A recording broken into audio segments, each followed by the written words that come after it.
The wind off the Rockies cut through Blackwater like a promise and a threat. March in Montana territory meant mud that swallowed wagon wheels whole, ice that formed in water troughs overnight, and a particular kind of loneliness that settled into a person's bones. Eliza Hart stood behind the counter of Morrow's General Store, her hands dusted with flour from the morning's baking, watching that wind rattle the windows. She'd been up since 4. Always was. The bread needed kneading before dawn, the rolls needed shaping, the pies needed crimping. Morrow paid her $3 a week and let her sleep in the storage room. It wasn't charity, she earned it. Her Parker House rolls brought customers from 2 towns over, and everyone knew it. More of them butter biscuits today? Old Jim Whelan shuffled in, smelling like tobacco and horses. Made a double batch. Eliza wrapped 6 in brown paper. That'll be 15 cents. He counted out the coins slowly. Arthritis had twisted his fingers into claws. You're too good for this place, Miss Hart. Someone ought to marry you proper. She smiled the way she'd learned to smile. Pleasant, distant, final. I do fine on my own, Mr. Whelan. After he left, she swept flour from the counter and tried not to think about the fact that she was 26 years old and living in a storage room. That she'd been in Blackwater for 8 months and hadn't made a single friend. That the women at church looked through her like glass, and the men looked at her in ways that made her check the lock on her door twice. The bell jangled. Eliza, you seen this? Sarah Pritchard burst in, waving a piece of paper. Behind her came Mary Chen and Constance Wells, all 3 of them red-faced and breathless. Seen what? This, Sarah slapped the notice on the counter. Posted at the land office this morning. Rhett Callahan is looking for a wife. Eliza picked it up. The paper was good quality, the handwriting precise. Notice, man of property seeks wife. Must be strong, honest, and willing to work. No drunkards, no gossips, no fragile temperaments. Life will be hard, but fair. Compensation, security, respect, share in all holdings, serious inquiries only. R. Callahan. Callahan Ranch, North Boundary. Can you believe it? Mary's voice dripped with scandalized delight. Like ordering a plow from a catalog. Who'd answer that? Constance wrinkled her nose. Everyone knows Rhett Callahan. He's a brute. Huge and mean and doesn't talk to anyone. He killed a man once, Sarah added, lowering her voice. Beat him to death with his bare hands. That was self-defense, Eliza said quietly. The man drew on him first. 3 pairs of eyes swiveled toward her. How do you know that? Sarah's tone sharpened. I heard Sheriff Dawson talking about it. Eliza kept her voice neutral. It was ruled lawful. Well, Sarah snatched the paper back. Lawful or not, the man's a savage. Lives up there alone like some kind of hermit. Got a ranch bigger than anyone's and works it himself because no one will work for him. Why won't anyone work for him? Eliza asked. Because he's terrifying, Mary said, as if explaining to a child. 6.5 feet tall, built like a bull, barely says 10 words a month. He comes to town for supplies, maybe 4 times a year, gets what he needs and leaves. Doesn't drink, doesn't gamble, doesn't go to church. Sounds like he minds his own business, Eliza said. Constance laughed. You defending him? You've never even met him. I'm not defending anyone. I just don't see what's wrong with posting a notice if you want a wife. What's wrong, Sarah said slowly, is that it's pathetic and desperate and proves he's so unpleasant that he can't find a woman the normal way. They left in a cloud of giggles and whispers, already planning who else to tell. Eliza stood there staring at the empty counter where the notice had been. Must be strong, honest, and willing to work. No drunkards, no gossips, no fragile temperaments. She thought about the storage room with its single cot and wash basin, the sidelong glances from married men whose wives pretended not to notice, the cold fact that she had $63 saved and nowhere to go with it, compensation, security, respect, share in all holdings. Respect. When was the last time anyone had offered her that? By noon, the whole town knew. The saloon crowd found it hilarious. Rhett Callahan, the meanest bastard in the territory, so desperate he had to advertise. The church ladies found it scandalous. What decent woman would respond to such a thing? The merchants found it unfortunate. Callahan spent money when he came to town, and if he brought home some mail-order bride who couldn't handle frontier life, they'd lose the business when she ran off. Eliza listened to all of it while she worked. She kneaded dough and shaped loaves and tried to ignore the growing certainty in her chest. She knew what people saw when they looked at her. A woman alone, past her prime, with no family and no prospects. Someone to be pitied at best, suspected at worst. She'd been in 7 towns in 3 years, and the pattern was always the same. Find work, keep her head down, save what she could. Stay until the questions started or the attention got too pointed, then move on. She was tired of moving on. At closing time, Eliza counted the register, swept the floor, and locked the front door. Then she went to the storage room, sat on her cot, and pulled out the small wooden box she kept under the floorboard. Inside, her savings, a deed to land in Kansas she'd never seen, a silver locket she couldn't pawn because it was the only thing left from before, and a folded newspaper clipping she'd carried for 2 years. She didn't unfold it. Didn't need to. She had it memorized. Woman sought in fraud investigation. She closed the box and pushed it back under the floor. Then she pulled out a sheet of paper and began to write. Well, the ride to Callahan Ranch took 4 hours. Eliza left before dawn, telling Morrow she needed a day for personal business. She'd borrowed a horse from the livery, told them she was visiting a sick friend north of town, and paid double to ensure they wouldn't ask questions. The directions were simple.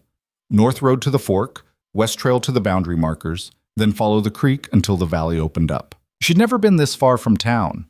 The land changed as she rode, the scrub and sagebrush giving way to pine forests, the air getting colder and cleaner. Mountains rose in the distance, still snow-capped in March. It was beautiful in a harsh and different way. The valley appeared suddenly, spreading out below her like something from a painting. Grassland, water, timber, and in the middle, a ranch. Not some rough homestead, an actual working ranch. Corrals, outbuildings, a barn that could house 20 horses. The main house was solid timber, 2 stories with a wide porch and stone chimney. Smoke rose from the chimney in a straight line. Someone was home. Eliza's hands tightened on the reins. She'd rehearsed this a dozen times in her head, but now that she was here, the words evaporated. What was she doing? She didn't know this man. Didn't know anything except rumors and a carefully worded notice. Turn around, her mind whispered. Ride back to town. This is insane. But she'd spent 3 years running from insanity. Maybe it was time to run toward something instead. She rode down into the valley. Set. Rhett Callahan was shoeing a horse when he heard hoofbeats. He didn't look up immediately, just finished the nail he was driving, checked the fit, and set the hoof down gently. The gelding snorted and shifted. Easy. Rhett's voice was low, calm. The horse settled. Only then did he turn. A woman sat on a borrowed livery horse at the edge of his yard. Small-framed, dark hair pulled back, dressed practically in a split riding skirt and wool coat. She wasn't young, late 20s maybe, but she sat straight in the saddle and her eyes were steady. He knew who she was. The baker from Morrow's store. He'd seen her twice, both times from a distance. Noticed because she didn't stare or whisper when he came to town. Just kept working. Miss Hart. He didn't make it a question. Mr. Callahan. Her voice was quieter than he expected, but clear. I came about your notice. For a long moment, neither of them spoke. A crow called from the pine trees. The creek burbled somewhere out of sight. You read it? He asked finally. Yes. Understand what it says? I think so. You think so? He wiped his hands on a rag, considering her. Let me be clear then. I'm not looking for romance, not looking for someone to decorate a house or pour tea. I need a partner. Someone who can work, who won't break under pressure, who says what she means. That's what I'm offering in return. Partnership, not a fairy tale. I'm not looking for a fairy tale, Mr. Callahan. What are you looking for? She met his eyes. A place to stop running. Something in those words hit him sideways. He studied her more carefully. She looked tired, not physically, but in the deeper way. The way people looked when they'd been fighting too long. Running from what? He asked. Does it matter? Might. The law? No. He believed her. Couldn't say why, but he did. Disappointed someone, she continued. Made choices people didn't approve of. Got tired of explaining myself. People in town talk about me, he said bluntly. Say I'm mean, dangerous, killed a man. I heard. Doesn't bother you? You posted a notice instead of just taking what you wanted.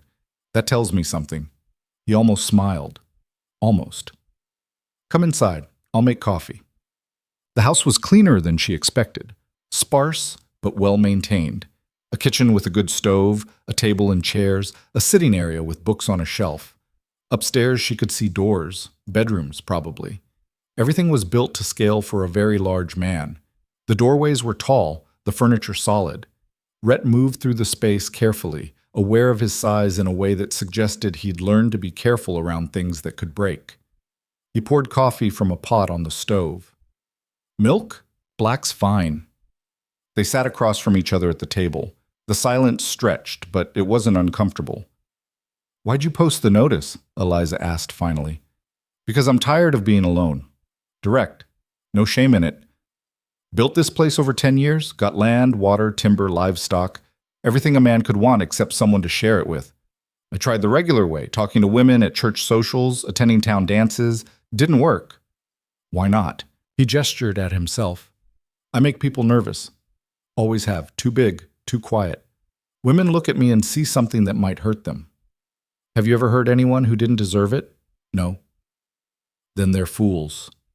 This time he did smile, just a little. Maybe. But fools or not, I got tired of trying. Figured I'd be honest about what I want. See if anyone was brave enough to answer. And I'm the first? Only. Eliza absorbed that. You don't know anything about me. I know you work hard. I know you show up every day and do your job without complaining. I know you don't gossip. I've watched you shut down conversations when people try. And I know you're here, which means you're braver than anyone gave you credit for. Or more desperate. Maybe both. He took a drink of coffee. Tell me about yourself. So she did. Not everything. Not the clipping or the real reason she kept moving. But enough. The work she'd done, the places she'd been. The fact that she had no family, no ties, nothing anchoring her to any particular place. Can you shoot? He asked. Rifle or pistol? Either. Both. Not fancy, but I can hit what I aim at. Can you ride? Well enough. Cook? Better than most. Handle livestock? I've helped with chickens and pigs, never cattle. I'll teach you. He paused. This isn't a small ranch, Eliza. It's 3,000 acres.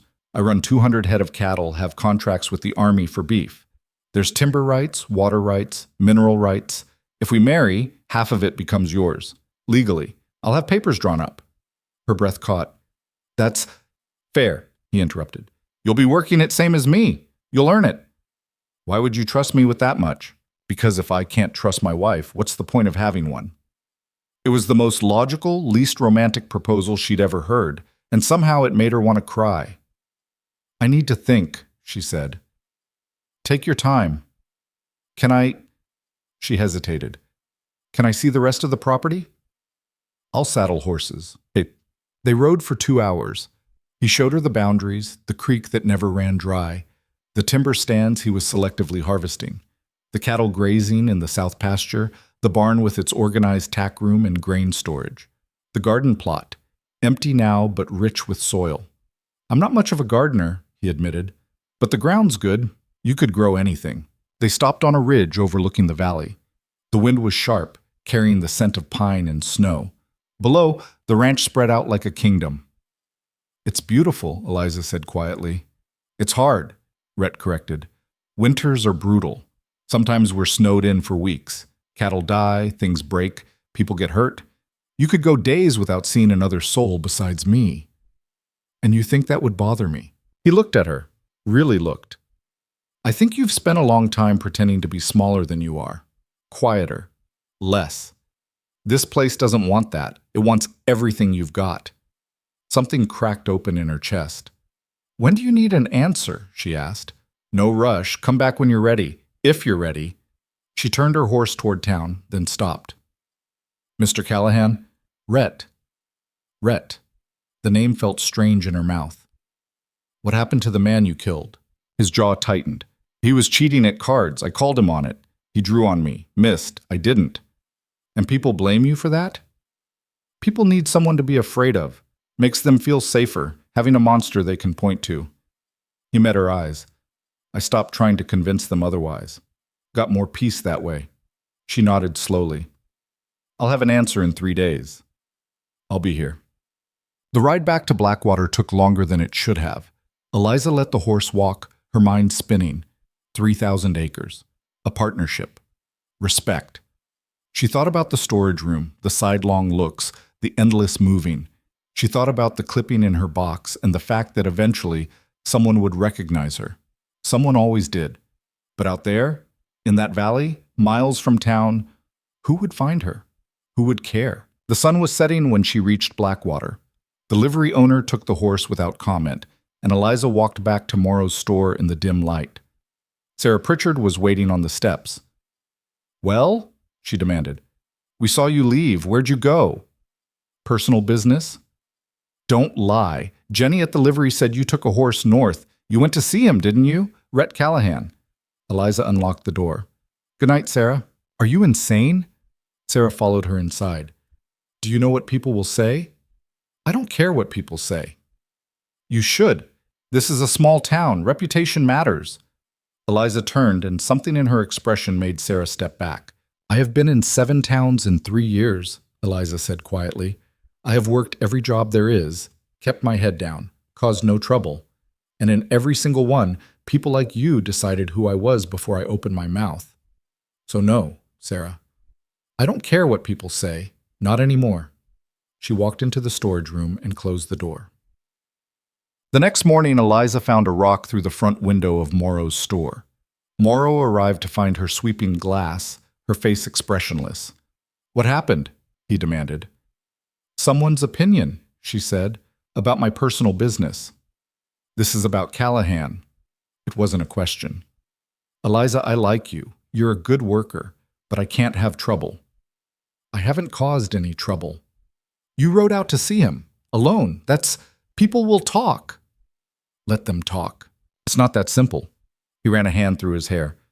I got a family, a reputation.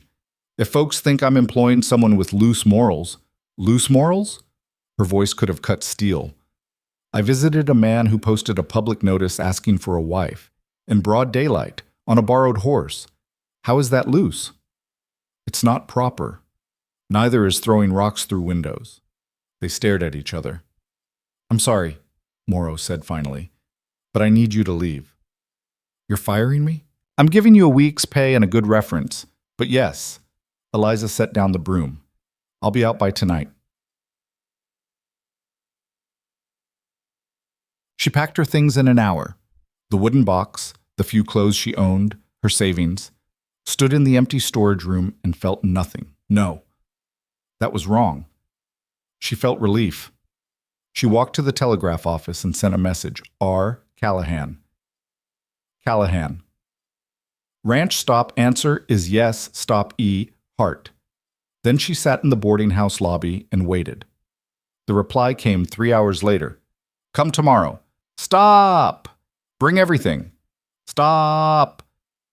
R. Callahan. That night, Eliza lay in a rented bed and thought about the future. Not the past, not the clipping, not the fraud investigation she'd never speak of. Just the future. A valley, a ranch, a man who'd promised partnership and meant it. She fell asleep smiling. Rhett was waiting at the boundary line when she arrived. He'd brought a pack horse for her things, and when she saw that, the forethought, the assumption that she'd have belongings worth carrying, something in her chest went warm. You came, he said. Did you think I wouldn't? Wasn't sure. They rode together, side by side. The valley opened up before them, golden in the late afternoon light. What happened in town? He asked. I got fired. He glanced at her. Because of me? Because of small minds and broken windows. Sorry. Don't be. I'm not. They reached the ranch as the sun touched the mountains. Rhett helped her down from the horse, his hands careful despite their size. I'll put your things in the guest room, he said. Unless you want the master bedroom, your choice. Guest room's fine for now. We'll go to the land office tomorrow, get the papers drawn up, then the judge, if you still want to go through with it. I do. He nodded, hesitated. This is going to be hard, Eliza. Harder than you think. I need you to know that. I've done hard before. Not like this. She looked up at him, this huge, careful man who'd built something out of nothing and was brave enough to ask for help. Then I'll learn, she said. That night, they sat on the porch and watched stars appear. Rhett told her about the ranch, the work cycles, the seasonal demands, the things she'd need to know. Eliza listened and asked questions, and for the first time in years felt like she was exactly where she belonged. People in town are going to say things, Rhett said eventually, about you, about this. Let them. It won't be kind. I don't need kind, I need honest. He looked at her, something shifting in his expression. You're not what I expected. What did you expect? Someone scared or opportunistic or desperate enough to overlook who I am. And instead, someone who sees straight through the bullshit. She smiled. Right back at you. They sat in comfortable silence until the cold drove them inside. Rhett showed her to the guest room. Clean sheets, a good bed, a window that looked over the valley. Thank you, Eliza said, for this, for taking a chance. Thank you for answering, he replied, for being brave enough. After he left, Eliza unpacked her box and set the locket on the nightstand. She didn't open it, didn't need to. Whatever was behind her could stay there. Tomorrow they'd ride to town. Tomorrow they'd sign papers and stand before a judge. Tomorrow they'd start building something neither of them had ever had before. Tonight, she was just grateful. The wind rattled the windows, and somewhere in the distance, a coyote called. Eliza lay in the darkness and listened to the sounds of a place that might finally be home. Morning came cold and clear. Eliza woke to the smell of coffee and bacon, dressed quickly, and found Rhett in the kitchen. Made breakfast, he said, sliding a plate toward her. Wasn't sure what you liked. This is perfect. They ate in companionable quiet. Then Rhett stood, collected the plates, and turned to face her. Last chance to change your mind, he said. After we go to town, it gets complicated. I'm not changing my mind. You sure? She met his eyes. I've never been more sure of anything. Something passed between them then, not love, not yet, but recognition. Two people who'd been alone too long, choosing to stop. All right then, Rhett said. Let's go make this legal. They rode toward Blackwater side by side, the future uncertain but no longer empty. And in Eliza's pocket, folded small and tight, the newspaper clipping stayed hidden. For now. The land office smelled like old paper and tobacco smoke. Eliza stood beside Rhett, acutely aware of the stares burning into her back. Every chair in the waiting area was occupied. People who'd somehow learned they were coming and showed up to watch. Thomas Greeley, the land clerk, peered at them over his spectacles. This is highly irregular, Mr. Callahan. What's irregular about registering a marriage contract? Rhett's voice was level, but Eliza heard the edge underneath. Nothing, technically, but the terms you're proposing, Greeley tapped the papers Rhett had drafted. Equal ownership of all properties and holdings? That's not standard. Most men retain, I'm not most men. Rhett leaned forward slightly, just enough to make Greeley's chair creak as he pressed back. Are the documents legal or not? They're legal.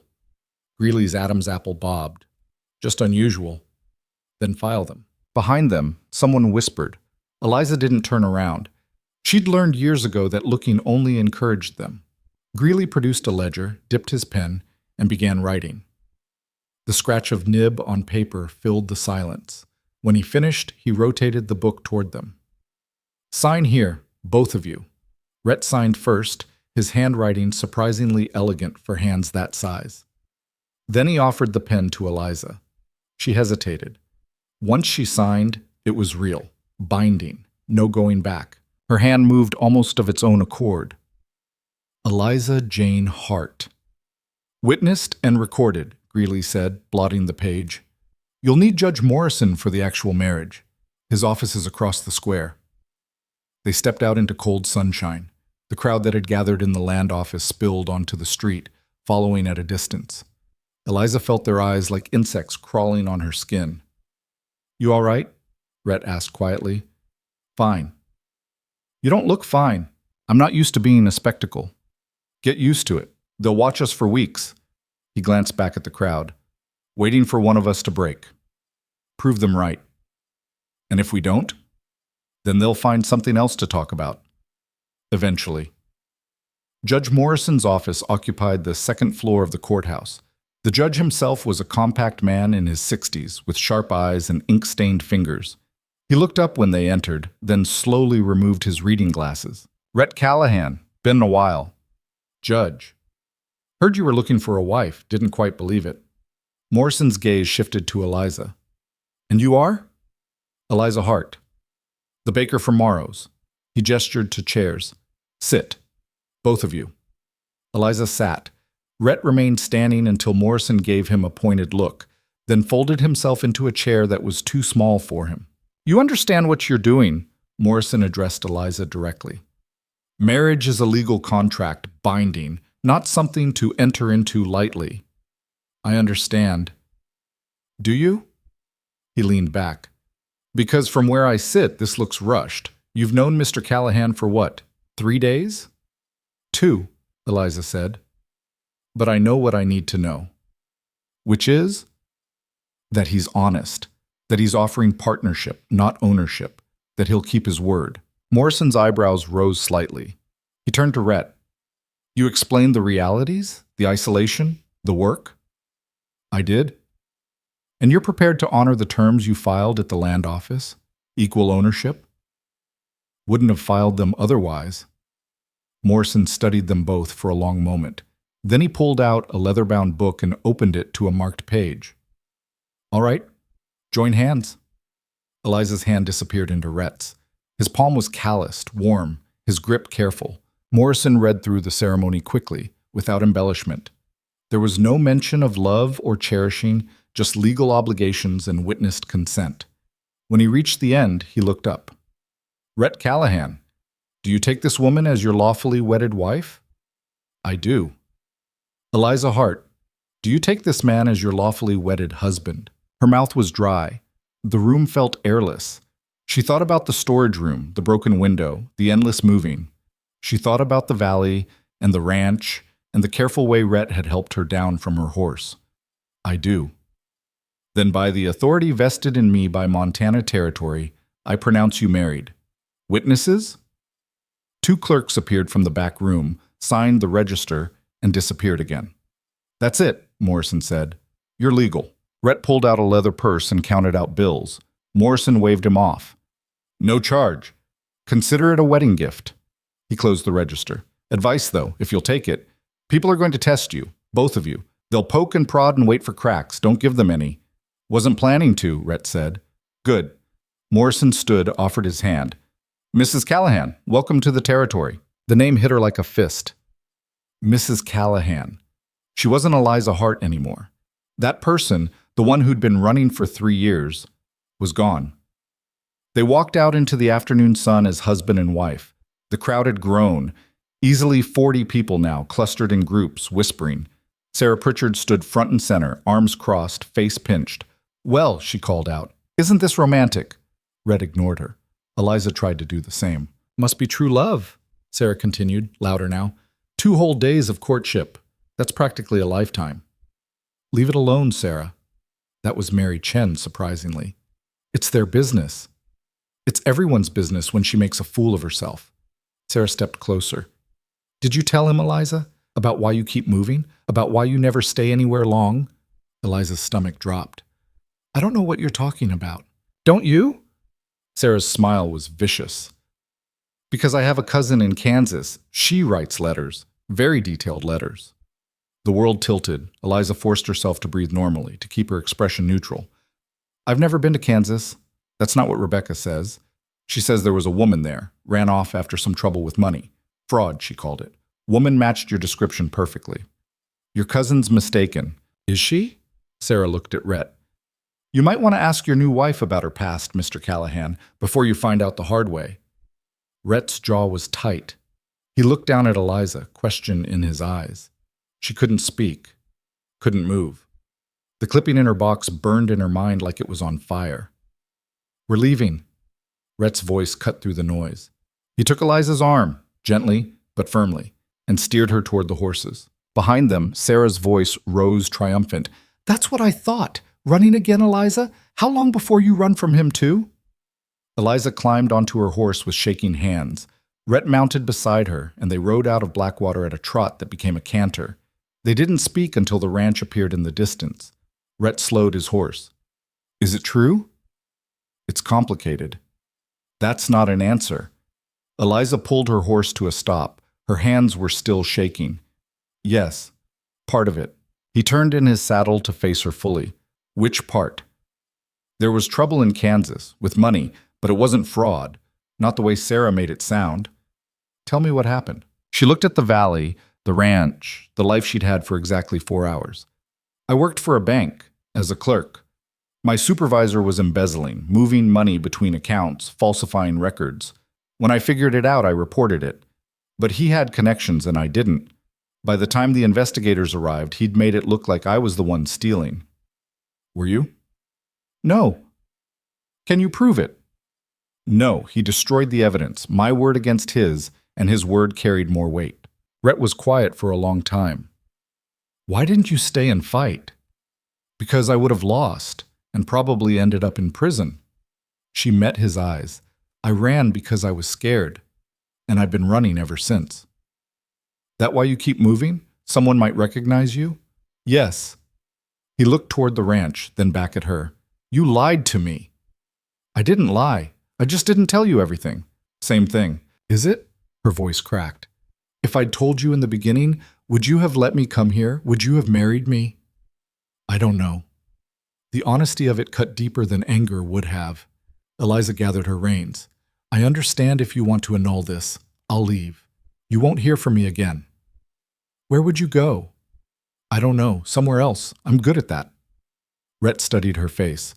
Whatever he was looking for, she didn't know if he found it. Come on, he said finally. It's getting cold. They rode the rest of the way in silence. Inside the house, Rhett built up the fire while Eliza stood awkwardly in the kitchen. The warmth from the morning felt like it belonged to different people. I need to know something, Rhett said without turning around. And I need the truth. All right? Did you steal that money? No. Would you steal from me? Never. He faced her. How do I know that? You don't. She met his gaze. You have to decide whether to trust me. Same way I had to decide whether to trust you. That's different. How? I haven't been running from the law. You've been running from people's opinions, from their fear. You said so yourself. She took a step closer. You think I don't understand what that's like? Being judged before anyone knows you? Having everyone decide who you are based on rumors and fear? His expression shifted. That's not the same, isn't it? You're as much a fugitive as I am. You just never left town. The words hung between them. Outside, the wind picked up, rattling the windows. I should have told you, Eliza said quietly. Before we signed papers, before the judge. That was wrong, and I'm sorry. Sorry doesn't fix it. No, but it's all I have. She pulled off her coat, folded it over a chair. I'll sleep in the barn tonight. Give you time to think. In the morning, if you want me gone, I'll go. You're not sleeping in the barn. Then what? You're my wife. The word came out rough. Legally. That means something. I don't break contracts, Eliza, even ones I might regret. It shouldn't have hurt as much as it did. I see. Do you? He moved closer, and for the first time his sighs felt threatening. Because I just promised to share everything I've built with someone who's been lying since the moment she got here. I never lied to you. You let me believe you were someone you're not. No. Her voice sharpened. I let you believe I was someone simple, someone without complications. But that's not who either of us are, Rhett.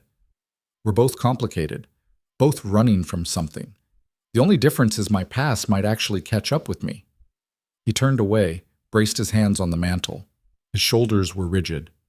I need time, he said. Take it. Stay in the guest room. Don't. He stopped. Just give me space. Eliza climbed the stairs on legs that felt like wood. In the guest room, she closed the door and leaned against it, eyes burning. What had she expected?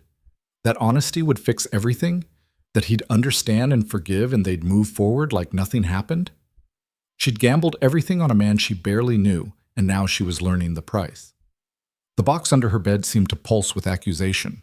She pulled it out, opened it, and stared at the clipping. Woman sought in fraud investigation. Eliza Jane Hart, former employee of First National Bank of Topeka, wanted for questioning regarding. She'd memorized every word years ago. They didn't get less damning with time. A knock on the door made her jump. She shoved the box back under the bed. Yes? Rhett's voice came through the wood. There's stew on the stove. You should eat. I'm not hungry. Silence. Then footsteps retreating down the hall. Eliza lay on the bed and stared at the ceiling until dark came. Sometime after midnight, she woke to sounds from downstairs. Footsteps. The clink of glass. She crept to the door and listened. Rhett was pacing. She could hear the floorboards creak under his weight, the rhythm of someone working through a problem. She almost went down, almost knocked and tried to explain better. But what more could she say? Instead, she climbed back into bed and waited for morning. Dawn came gray and cold. Eliza dressed, braided her hair, and went downstairs expecting to find Rhett waiting with an ultimatum. The kitchen was empty.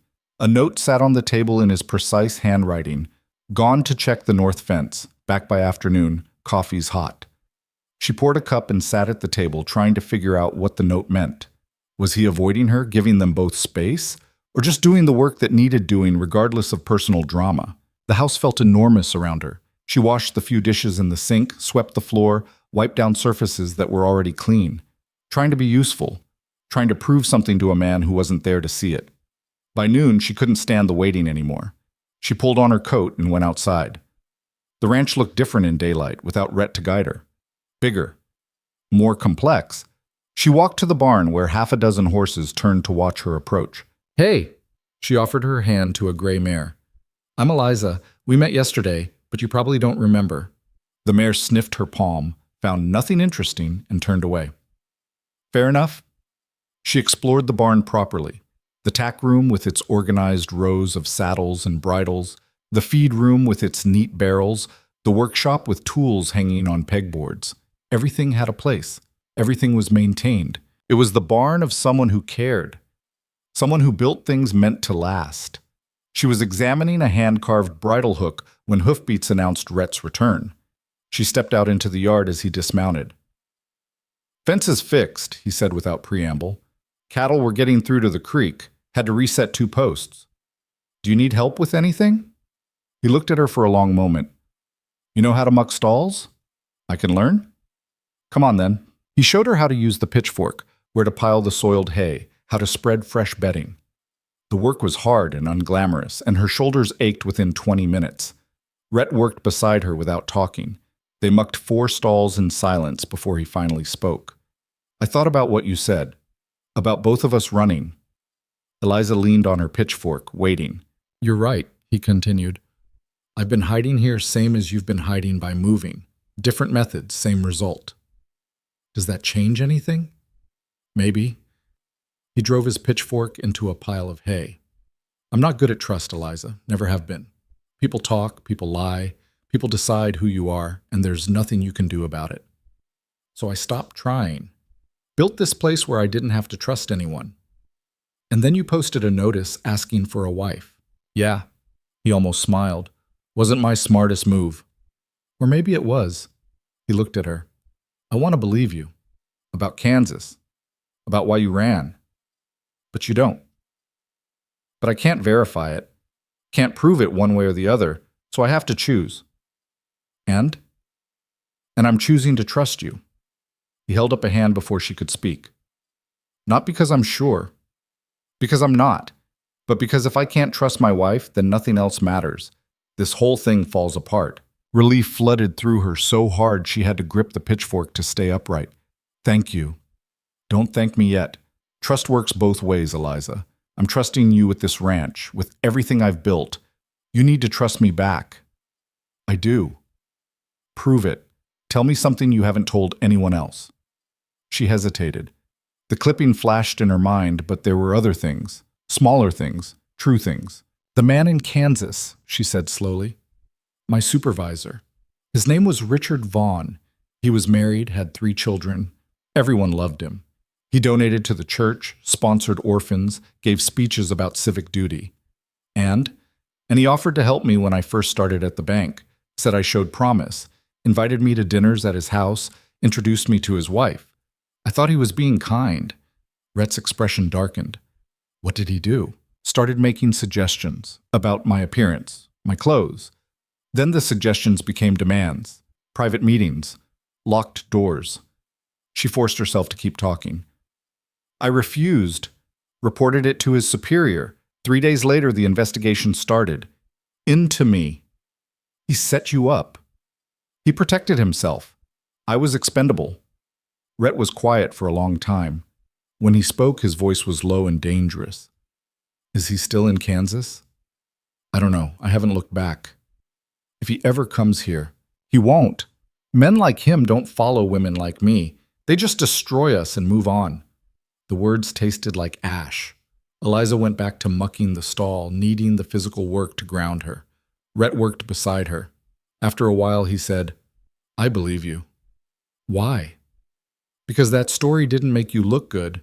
You could have left that part out, made yourself the perfect victim, but you didn't. I'm not a perfect anything. Neither am I. He dumped a load of soiled hay into the wheelbarrow. But maybe we can be imperfect together. Something in Eliza's chest loosened. Not all the way. There was still the clipping, still the fact that Sarah Pritchard's cousin might write more letters, still the possibility that everything could collapse. But for now, in this barn, mucking stalls beside a man who'd chosen to trust her, it was enough. They worked until dusk, then washed up at the pump and went inside. Rhett made supper, venison steaks, fried potatoes, canned beans, simple food, well cooked. Tomorrow, he said over dinner, I'll start teaching you the ranch, cattle handling, fence repair, water management. It'll take months to learn everything, but we've got time. What about the house? What about it? Cooking, cleaning, that sort of thing? He shrugged. We'll split it. I can cook, you can cook. I can clean, you can clean. We both live here. That's not very traditional. When have either of us been traditional? She smiled despite herself. Fair point. After dinner, they sat by the fire. Rhett read from a book about cattle breeding. Eliza mended a tear in her riding skirt.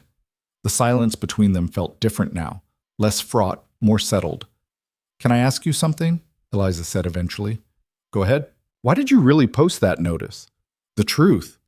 He closed his book. I told you. I was lonely. There's more to it than that. He stared into the fire. My parents died when I was 16. Cholera. I inherited this land, 500 acres back then, and spent the next 10 years building it up. Every spare cent went into cattle, fencing, building. I didn't have time for courting or socializing. And then I woke up one day and realized I was 32 years old and completely alone. I'd built something worth having, but there was no one to share it with, no one to pass it to. He looked at her. I didn't want to die alone in this house. Didn't want everything I'd worked for to just disappear. So you wanted children? Eventually, maybe. But mostly I just wanted a partner, someone to talk to at the end of the day, someone who'd remember me when I'm gone. The honesty of it took her breath away. I'll remember you. Yeah? His voice was rough. Even if this doesn't work out? Even then. They sat in silence until the fire burned down to embers. Then Rhett stood, stretched, and headed for the stairs. At the landing, he paused. Eliza? Yes? I'm glad you answered the notice. So am I. He nodded once and disappeared down the hall. Eliza stayed by the fire a while longer, watching the embers glow and fade. Tomorrow would bring new challenges, learning the ranch, proving herself, keeping Sarah Pritchard's suspicions from spreading. But tonight, she had a home.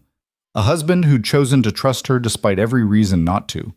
It was more than she'd had in years. She climbed the stairs to the guest room, changed into her nightgown, and slid between clean sheets. Outside, an owl called. The house settled with creaks and groans, and somewhere in town she knew Sarah Pritchard was writing letters. But that was a problem for tomorrow. The weeks that followed fell into a rhythm that surprised Eliza with its steadiness. She woke before dawn, dressed in the work clothes Rhett had bought her in town. Sturdy canvas pants, flannel shirts, boots that actually fit. Together, they'd feed the horses, check the cattle, mend whatever had broken overnight. The work was relentless and her body ached in places she didn't know existed, but there was satisfaction in it, purpose. Rhett taught her everything without condescension: how to read cattle behavior, how to spot illness before it spread, how to handle a rope without burning her hands raw. When she failed, and she failed often those first weeks, he simply showed her again.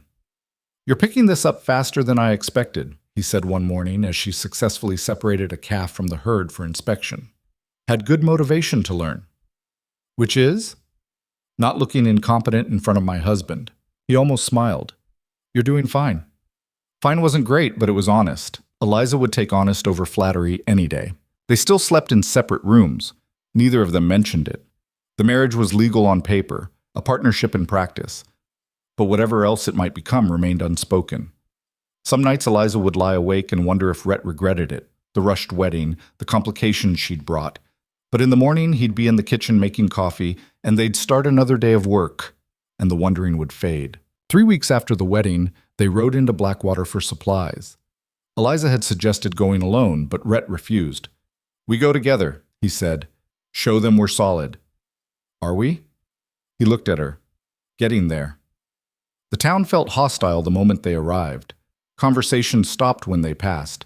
Women crossed the street to avoid them. In Morrow's store, where a new clerk had replaced Eliza, the man refused to make eye contact while he tallied their order. "That'll be $18, he muttered. Rhett counted out the money. "Heard you got a new shipment of nails. Need 3 boxes of the 4-inch. "Out of stock." "Jenkins across the street says you got them yesterday." The clerk's face reddened. "Must have sold out." "Must have." Rhett's voice was flat. He picked up their supplies. "Come on, Eliza." Outside, she stopped him. "Why didn't you push back? You know he was lying. What's the point? He'd just lie more." Rhett loaded the supplies into the wagon. "People here made up their minds about us. Nothing we do will change that. So we just accept it? We outlast it. Eventually something more interesting will happen, and they'll move on." But as they loaded the last of the supplies, Sheriff Dawson approached. He was a weathered man in his 50s with gray in his beard and eyes that missed nothing. "Rhett, Mrs. Callahan." "Sheriff, got a minute?" They followed him to the shade of the livery stable. Dawson pulled out a piece of paper, unfolded it carefully. "This came through 2 days ago. Telegraph from Kansas, Marshal's office." Eliza's blood turned to ice. "They're looking for a woman named Eliza Jane Hart, wanted for questioning in a fraud case from 3 years back." Dawson's eyes settled on her. "You wouldn't happen to know anything about that, would you, Mrs. Callahan?" Her mouth was too dry to speak. Beside her, Rhett had gone very still. "What's the charge?" Rhett asked. "Embezzlement. $20,000 from First National Bank of Topeka." Dawson refolded the paper. "Says she was a clerk there. Disappeared before they could question her properly." "I didn't steal anything," Eliza managed. "That's so." "Yes?" "Then why'd you run?" "Because staying would have meant prison for a crime I didn't commit." Dawson studied her. "That's convenient." "It's the truth." "Truth is, I got a legal inquiry here. Says to detain you if found and contact the Kansas Marshal." He shifted his weight. "Now I could do that. Wire them back, hold you until they send someone to collect you. That'd be by the book." "But," Rhett's voice was dangerous, "but I've known you 10 years, Rhett. You've never given me a moment's trouble. Pay your taxes, follow the law, keep to yourself. So I'm inclined to give you the benefit of the doubt." He looked at Eliza. "Here's what's going to happen. I'm going to wire Kansas that the inquiry came to nothing. No one by that name in Blackwater. But Mrs. Callahan, you need to understand, if anyone else makes the connection, if this comes back on me, I won't be able to help you." "Why are you helping now?" Eliza asked. "Because I don't like the smell of this. $20,000 is a lot of money. If you'd really stolen that much, you wouldn't be living on a ranch mucking stalls. You'd be in San Francisco or Denver living high." He tucked the paper away. "Also, Sarah Pritchard's been in my office every other day demanding I investigate you. When Sarah wants something that bad, it usually means she's wrong." Despite everything, Eliza almost laughed. "Thank you, Sheriff," Rhett said. "Don't thank me. Just keep your heads down. And Mrs. Callahan, If you really are innocent, you might want to think about clearing your name. Running only works for so long. They left town quickly after that. Neither spoke until they were miles away, the ranch visible in the distance. You should have told me it was 20,000, Rhett said finally. Would it have mattered? Yeah. Makes it harder to believe you're innocent. Eliza's hands tightened on the reins. I had access to the accounts. Richard, my supervisor, knew that. When he needed someone to blame, I was perfect. Young, no family, no connections. Easy target. How'd he take the money? Created false accounts. Moved money in small amounts over 2 years. By the time anyone noticed, he'd built a paper trail that led straight to me. And you couldn't prove otherwise? I tried. But he was careful. Every transaction had my clerk code on it. Every falsified record had my handwriting, or good enough forgeries. When I went to the bank president, Richard was already there with documentation showing I'd been stealing. So you ran. So I ran. She looked at him. I'm sorry. I know this makes things harder for you. Yeah, it does. He was quiet for a moment. But Dawson was right about one thing.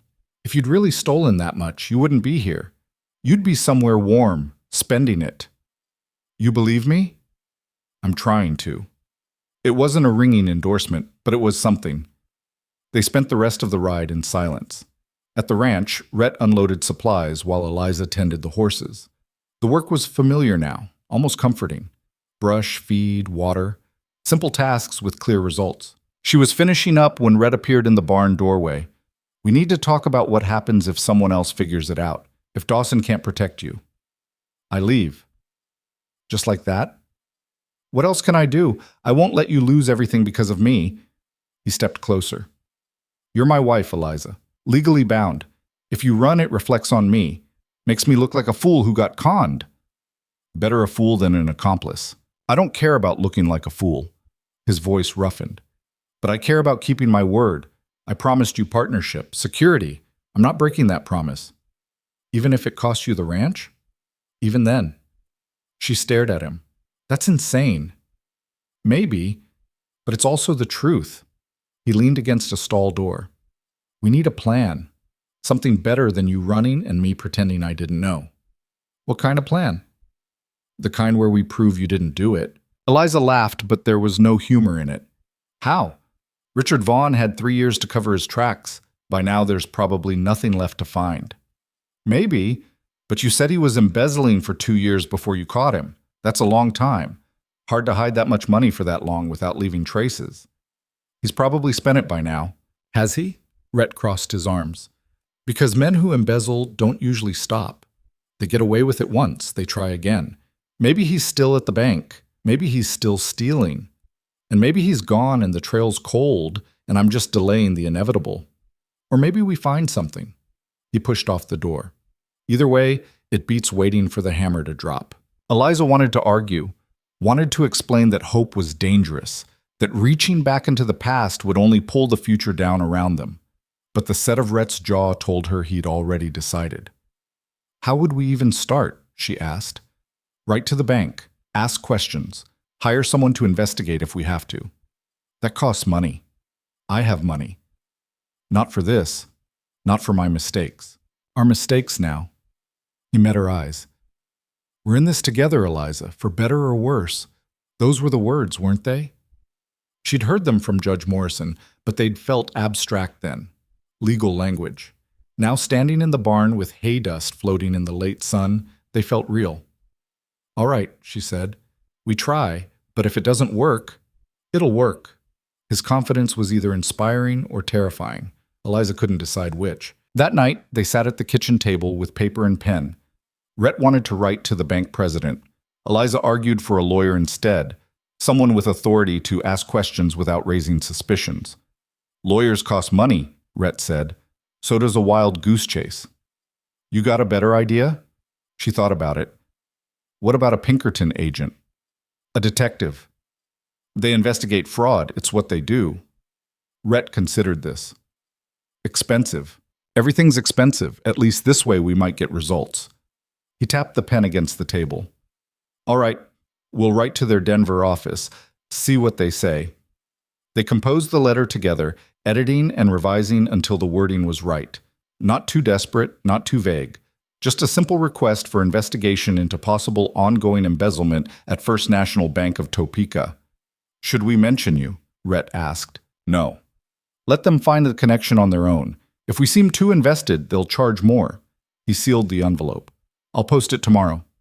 Thank you, Eliza said quietly. For this. For believing me. Haven't proven anything yet. No, but you're trying. That's more than anyone else has done. He looked at her across the table, something shifting in his expression. You're not what I expected, Eliza Callahan. Good unexpected or bad unexpected? Haven't decided yet. She smiled despite herself. Fair enough. They sat in companionable silence until the fire burned low. Then Rhett stood, stretched, and headed for the stairs. At the landing, he paused. Eliza? Yes? If this goes bad, if Dawson can't protect you and the Pinkertons find nothing, I want you to know I don't regret it. Any of it. Her throat tightened. Neither do I. He nodded and disappeared down the hall. Eliza stayed at the table, staring at the sealed envelope. It represented either salvation or disaster, and she wouldn't know which until it was too late to change course. But Rhett was right about one thing. Waiting for the hammer to drop was worse than swinging it yourself. She cleaned up the kitchen, banked the fire, and climbed the stairs to bed. Tomorrow would bring more work, more learning, more of the careful dance they were doing around each other. But tonight, she had a husband who believed her enough to fight. It was more than she dared hope for. Sleep came slowly. When it did, she dreamed of Kansas, of Richard Vaughn's office with its leather chairs and mahogany desk. Of the moment she'd realized what he was doing, the sick certainty that no one would believe her if she told. In the dream, she tried to run, but her feet wouldn't move. The office door locked. Richard stood in front of her, smiling. Did you really think you could escape? He asked. I made you, Eliza. I can unmake you just as easily. She woke gasping, heart pounding. Dawn was hours away. The house was silent except for the wind. Down the hall, a floorboard creaked. Then Rhett's door opened. You all right? His voice carried through the darkness. Just a dream. About Kansas? Yes. Silence, then footsteps. He appeared in her doorway, a large shadow in the dim light from the window. Want to talk about it? Not really. Want some company? I'll stay in the chair, just until you fall back asleep. She should have said no, should have maintained the careful distance they'd established. But the dream clung to her like cobwebs, and the thought of being alone with it made her chest tight. All right. He settled into the chair by the window, his frame too large for it. Neither of them spoke. Eliza lay in the darkness, listening to him breathe, and felt some of the panic ease. Thank you, she whispered. Go to sleep, Eliza. She did, eventually. And this time, the dreams stayed away. When she woke in the morning, Rhett was gone. The chair sat empty by the window, but on the nightstand sat a cup of coffee, still warm. The next weeks passed in a blur of work and waiting. Rhett posted the letter to the Pinkerton agency. They heard nothing back. Meanwhile, the ranch demanded constant attention. A section of fence collapsed in a storm. 3 calves got sick and had to be isolated. The barn roof started leaking and needed repair. Eliza threw herself into the work, learning not just how to do things, but why. Understanding the patterns of the cattle, the rhythm of the seasons, the way Rhett had structured everything to maximize efficiency. You're getting good at this, he said one afternoon as she successfully sutured a gash on a horse's leg. Had a good teacher. Still, most people would have given up by now. I'm not most people. No. He watched her finish the stitching. You're not. Something was shifting between them. Small things. The way he'd started leaving coffee for her in the mornings. The way she'd begun mending his clothes without being asked. The conversations that stretched longer each evening, covering everything from cattle breeding to books they'd read. They still slept in separate rooms, but the distance felt less permanent now. One night, 6 weeks after the wedding, they sat on the porch watching the sunset. Rhett had brought out a bottle of whiskey. Good stuff, not the rot gut from town. Special occasion? Eliza asked. Not really, just felt like it. He poured 2 glasses, handed her one. To surviving 6 weeks. Is that an accomplishment? For two people who barely knew each other? Yeah. She clinked her glass against his. The whiskey burned going down, warm and sharp. Can I ask you something? Rhett said after a while. Go ahead. The locket you keep on your nightstand. You never open it. Why? Eliza's hand went unconsciously to her throat, though she wasn't wearing it. It's from before. Before what? Before everything went wrong. Before Kansas. Before running. When I still thought the world made sense. What's inside? A photograph. My parents. They dead? Yes. Fever took them when I was 19. Left me with nothing but that locket and some debts. She took another sip. I worked for 2 years to pay those debts. That's how I ended up at the bank. They were hiring clerks, and I needed steady work. That's when you met Vaughn. Yes. Rhett was quiet. Then, you ever think about what you would have done if none of that happened? If you'd paid the debts and just kept working? Sometimes. Probably would have married some shopkeeper. Had a few kids. Lived a quiet life. Would you have been happy? I don't know. Maybe. I didn't think much about happiness back then. Just survival. And now? She looked at him. Now I think about both. His expression was unreadable in the fading light. That's something, I guess. They finished the whiskey in silence. When Eliza stood to go inside, Rhett caught her hand. I'm glad you answered the notice, he said. You said that before. Saying it again, in case you forgot. She squeezed his hand. I didn't forget. Inside, she climbed the stairs with warmth in her chest that had nothing to do with whiskey. Things weren't perfect. The threat from Kansas still hung over them, and they were still navigating what their marriage actually meant. But for the first time in years, Eliza felt like she was building something instead of running from something. The difference mattered. 2 days later, the letter came. Rhett brought it back from town, his expression tight. Eliza was in the garden. She'd started planting, despite it being early, and looked up when she heard the horse. Pinkerton Agency, he said, dismounting. Replied faster than I expected. They went inside. Rhett slit the envelope carefully, pulled out 2 pages of dense writing. What's it say? Eliza couldn't read it from where she stood. They'll take the case. $50 retainer, plus expenses. They've got an agent in Kansas who can start immediately. $50 is a lot. It's fine. Rhett, it's fine, he repeated firmly. I told you, we're in this together. He kept reading. They want a detailed statement from you. Everything you remember about Vaughn's activities, dates, amounts, anything that might help. Eliza's stomach knotted. That means writing it all down, making it official. You have a problem with that? It makes it real. Makes it harder to pretend it didn't happen. He set the letter down. It happened whether you write it or not. Question is, do you want to fix it or keep running? She knew he was right, had known it since Dawson showed them the telegraph. Running had bought her time, but time eventually ran out. All right, she said. I'll write it. It took 3 days to compose the statement. Eliza sat at the kitchen table for hours, reconstructing everything she could remember. Account numbers, transaction dates, the pattern of Vaughn's absences from the office. Every detail felt like reopening a wound, but she forced herself to continue. Rhett read it when she finished, his expression growing darker with each page. He really did set you up perfectly, he said finally. I told you. Reading it is different than hearing it. He set the pages down, so this bastard knew exactly what he was doing, and he got away with it. Maybe not for much longer.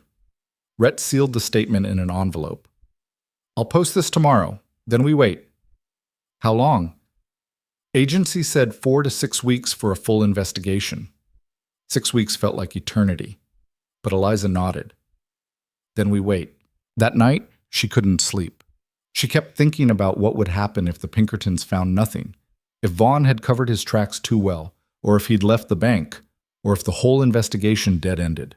She'd have to run again. Probably farther this time. Maybe California, maybe Mexico. And Rhett. What would happen to Rhett? He'd lose his reputation, his standing in the community. People would say he'd been duped by a criminal. He'd be humiliated. The thought made her sick. Around midnight, she gave up on sleep and went downstairs. Rhett was already there, standing by the window with a glass of whiskey. Can't sleep either? he asked without turning. No. Thinking about Kansas? Thinking about what happens if this doesn't work. He took a drink. We deal with it. Easy to say. Not easy at all. He faced her. But it's the truth. Whatever happens, we deal with it, together. You keep saying that, together, but you didn't sign up for this mess. I signed up for you. The mess came with. Despite everything, she almost smiled. That's a terrible deal. Maybe. But it's the one I made. He poured a second glass, offered it to her. Stop worrying about protecting me, Eliza. I'm a grown man. I knew what I was doing when I married you. Did you? No, he admitted, but I knew enough. Knew you were running from something. Knew it might catch up with us. I chose to risk it anyway. Why? He was quiet for a long moment. Because being alone was worse than any risk you brought with you. The honesty of it stole her breath. She took the whiskey, drank, felt it burn. I'm scared, she said quietly. I haven't been this scared since Kansas. Good. Good. Means you care about something. About this place. About us. He set his glass down. You can't run from fear, Eliza. It just follows you. Better to stand and face it. And if we lose, then we lose knowing we tried. She wanted to believe him, wanted to have his certainty, his willingness to face whatever came.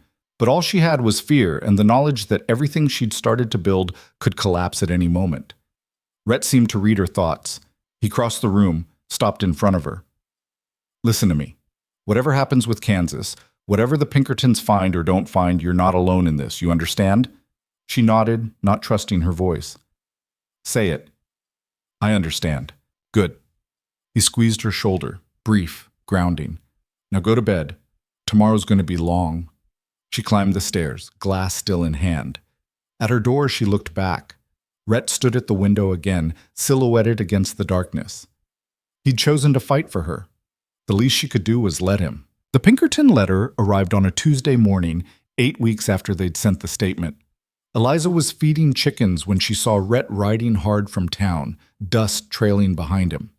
The way he sat his horse, rigid, focused, told her something had changed. She met him at the barn. He dismounted without a word, pulled an envelope from his coat, and handed it to her. Good news or bad? She asked, suddenly afraid to open it. Don't know yet. Came straight back. Her hands shook as she broke the seal. Inside were 3 pages, densely written. She read the first paragraph twice before the words made sense. They found something, she whispered. Rhett moved beside her. What? Vaughn's still at the bank, still in the same position. Her eyes scanned faster. The Pinkerton agent, his name's Marcus Webb. He posed as an auditor, found irregularities in 12 accounts. Same pattern as before. Small withdrawals over time, always under the threshold that would trigger review. How much? $32,000 over the past 3 years. Rhett let out a low whistle. He didn't stop. No. He got better at it. She kept reading. Webb says he has documentation, bank records, ledgers, everything, but there's a problem. Of course there is. Vaughn's been promoted. He's vice president now, has friends on the board. Webb says if he tries to expose this without solid proof of the earlier fraud, Vaughn will just blame it on someone else. Like he did with you. Exactly. Eliza's chest felt tight. Webb needs the original investigation files from 3 years ago. Wants to compare the patterns, prove it's the same person. But those files are sealed. He can't access them without... She stopped, read the next section again. Without what? Rhett prompted. Without me. They need me to testify, to give a deposition under oath about what I witnessed back then. The words hung between them like a death sentence. That means going back, Rhett said. Yes. They'll arrest you. Probably. He took the letter, read it himself. His jaw worked as he got to the same section. Webb says he can arrange protection, get you immunity in exchange for testimony. He says he'll try, no guarantees, so you could go back and still end up in prison. Yes. Rhett folded the letter carefully. Then you don't go. What? You heard me. Too risky. Webb can find another way. There is no other way. You read it yourself. Without the connection to the old case, Vaughn just sets up another scapegoat. Not your problem. She stared at him. How is it not my problem? He destroyed my life, Rhett. He's still out there destroying other lives. And now we have a chance to stop him. We have a chance to get you arrested. Maybe, but Webb thinks he can work with the prosecutor, get immunity before I even set foot in Kansas. He thinks that's not good enough. It's the only option we have. Rhett's expression went dark. No. The option we have is to stay here, keep our heads down, and let this blow over. You've built a life, Eliza, a real one. Why would you risk that? Because it's not real if I'm always looking over my shoulder. Because every time someone comes to town asking questions, I have to wonder if this is it. If this is when it all falls apart. She stepped closer. I'm tired of running, Rhett. You were right about that. Fear just follows you. I want to face it. Not if it means prison. Then what? Live here pretending everything's fine until it's not? Until someone besides Dawson makes the connection and I don't have a choice? He turned away, braced his hands on the fence. A horse whinnied in the corral. Chickens pecked at the ground, oblivious to the conversation tearing through their lives. This is my fault, Rhett said finally. I pushed you to investigate, to hire the Pinkertons. If I just left it alone, I'd still be waiting for the hammer to drop. At least this way I have some control. Control. He laughed bitterly. You call walking into a prosecutor's office with a warrant over your head control? More than I've had in 3 years. He faced her. And if they don't give you immunity? If they arrest you the moment you arrive? Then Webb says he'll pull every string he has, get the case reopened, present his evidence, make them see I was set up. And you trust him? I trust that he wants to close this case. Successful prosecutions make reputations. If he can take down a bank vice president for embezzlement, that's good for him. Rhett studied her face. You've already decided, haven't you? I need to do this. Even if I ask you not to? The question caught her off guard. Are you asking? He looked at her for a long moment, then shook his head. No, because that wouldn't be fair. This is your life, your choice. Then help me make it. How? Come with me. His eyes widened slightly. To Kansas? Yes. Webb says the deposition could take a week, maybe more. I don't want to do this alone. Eliza, please. She hated how small her voice sounded. I know it's a lot to ask. The ranch needs you, and I'm probably being selfish. But I'm scared, Rhett, terrified. And you're the only person I trust. Something shifted in his expression. The anger faded, replaced by something softer. All right, he said quietly. I'll come. Relief flooded through her. Thank you. But we do this smart. I want everything in writing from Webb before we leave. Immunity agreement, witness protection, everything. And I want a lawyer, someone who represents you, not the prosecutors. That costs money. I don't care what it cost. His voice was firm. You're not walking into this unprotected. She nodded, throat too tight to speak. They spent the rest of the day preparing. Rhett sent a telegraph to Webb laying out their conditions. The reply came that evening. Webb agreed to everything. He'd have a lawyer waiting in Topeka, and the prosecutor had already indicated willingness to negotiate immunity in exchange for testimony.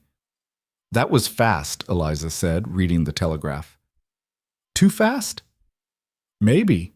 Or maybe Webb's just good at his job. Or maybe the prosecutor knows his case against Vaughn is weak without you. She looked up. Is that supposed to make me feel better? It's supposed to make you cautious. Webb needs you. The prosecutor needs you. That gives you leverage. Don't forget that. The next 3 days passed in a blur of preparation. They arranged for a neighbor, an older man named Garrett, who lived 10 miles east, to check the cattle and horses while they were gone. Eliza packed a bag with her few good clothes, trying not to think about the fact that she might be wearing them in a courtroom. The night before they left, she couldn't sleep. She lay in bed staring at the ceiling, mind racing through every possible outcome. Prison. Immunity. Vaughn's face when he realized she'd come back. The testimony itself. Would she remember enough? What if she got the dates wrong, the amounts wrong? What if her nervousness made her look guilty?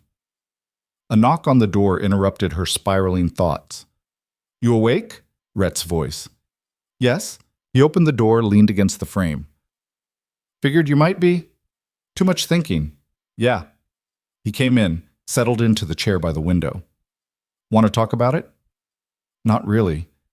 They sat in silence. Outside, the wind rattled the shutters. An owl called from the trees.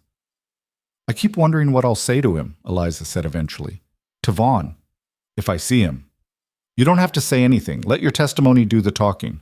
But what if I want to? What if I want him to know what he did to me, how he destroyed everything? Rhett considered this. Then you tell him, but don't expect it to matter. Men like that don't care who they hurt. I know, but I still want him to hear it. Then make sure you survive this first. Can't tell him anything from a prison cell. She almost smiled. Always so practical. Someone has to be. He stayed in the chair until she fell asleep, and when she woke in the gray pre-dawn light, he was gone.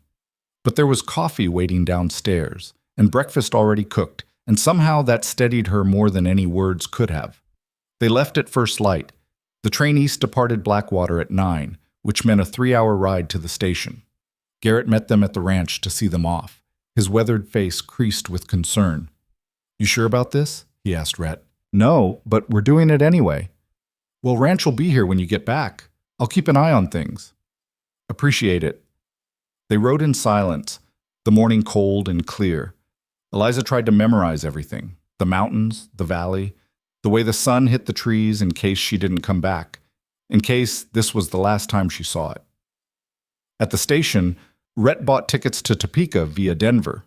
The route would take 3 days with transfers, 3 days trapped on trains with her own thoughts. You all right? Rhett asked as they waited on the platform. Ask me when this is over.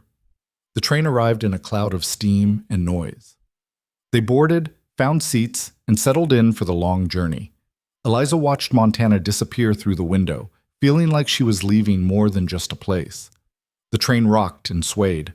Other passengers chatted, dozed, read newspapers. Eliza couldn't focus on anything. Beside her, Rhett sat quietly, his presence solid and grounding. Thank you, she said after a while, for coming with me. You already thanked me. I know, but I mean it. He looked at her. I know you do. They changed trains in Denver, then again in Kansas City. Each stop brought them closer to Topeka, closer to whatever waited there. Eliza's nerves stretched tighter with every mile. On the third day, as the train pulled into Topeka Station, Rhett touched her arm. Whatever happens, he said, remember you didn't do anything wrong. They're the ones who should be scared, not you. She wanted to believe him, wanted to feel brave and righteous and ready. Instead, she just felt sick. The station platform was crowded. Eliza scanned faces, looking for Webb. She'd never met him, only seen the name on letters. Mrs. Callahan? A man in a dark suit approached, 30s, clean-shaven, sharp eyes. Marcus Webb, Pinkerton Agency. Rhett stepped slightly in front of Eliza. You have the immunity agreement? Direct. I like that. Webb pulled papers from his briefcase. Everything's here. Judge approved it this morning. Mrs. Callahan testifies fully and truthfully about Richard Vaughn's activities at First National Bank, and all charges against her are dropped. No prosecution, no jail time, clean record. Eliza took the papers with shaking hands. The legal language was dense, but the meaning was clear. She was safe, legally protected. What's the catch? Rhett asked. No catch. Prosecutor wants Vaughn more than he wants her, but she needs to testify within 48 hours, or the deal expires. That's not much time to prepare. She's had 3 years to prepare. Webb's tone was mild, but there was steel underneath. Look, I understand your concern, but Vaughn's attorney is already making noise. We need to move fast before he can bury evidence or disappear. Where is he now? Eliza asked. At the bank. Business as usual. He doesn't know we're coming. Webb checked his pocket watch. We're meeting with the prosecutor in an hour. I'll brief you on what to expect, then we prep for the deposition tomorrow. Tomorrow? Eliza's stomach lurched. Is that a problem? I thought we'd have more time. We did. Then Vaughn's lawyer filed a motion to quash the investigation. Judge denied it, but it accelerated the timeline. Webb gestured toward a waiting carriage. Come on, we can talk on the way to my office. The carriage ride took 20 minutes. Webb laid out the situation quickly, efficiently. The prosecutor had strong evidence of recent embezzlement, but needed the connection to the old case to establish pattern and intent. Eliza's testimony would provide that bridge. "What about witnesses?" Rhett asked. "Anyone else from the bank who can corroborate?" "Two clerks who worked with Mrs. Callahan are still employed there. We've subpoenaed them, but their testimony only covers what they observed, not the full scope of Vaughn's activities." "And the bank president?" "Retired, moved to California. We're trying to locate him, but it'll take time." Eliza listened to them talk, feeling strangely detached. This was her life they were discussing, her past, her future. But it felt like someone else's story. Webb's office was efficient and impersonal. Papers covered the desk, filing cabinets lined the walls. He offered them coffee, which they both declined. "All right," Webb said, settling into his chair. "Let's go through what you remember. Start from when you first noticed something wrong." Eliza took a breath and began. The words came slowly at first, then faster. Webb took notes, occasionally asking questions. Rhett sat beside her, quiet but present. It took 2 hours to cover everything. When she finished, her throat was raw and her head ached. "That's good," Webb said, reviewing his notes. "Very detailed. The prosecutor will want to hear it exactly like that tomorrow." "What if I forget something?" "You won't. But if you do, we'll have these notes as reference." He set down his pen. "Now, I need to warn you. Vaughn's attorney will try to discredit you. He'll bring up the fact that you ran, that you didn't defend yourself 3 years ago. He'll make it sound like guilt." "I know."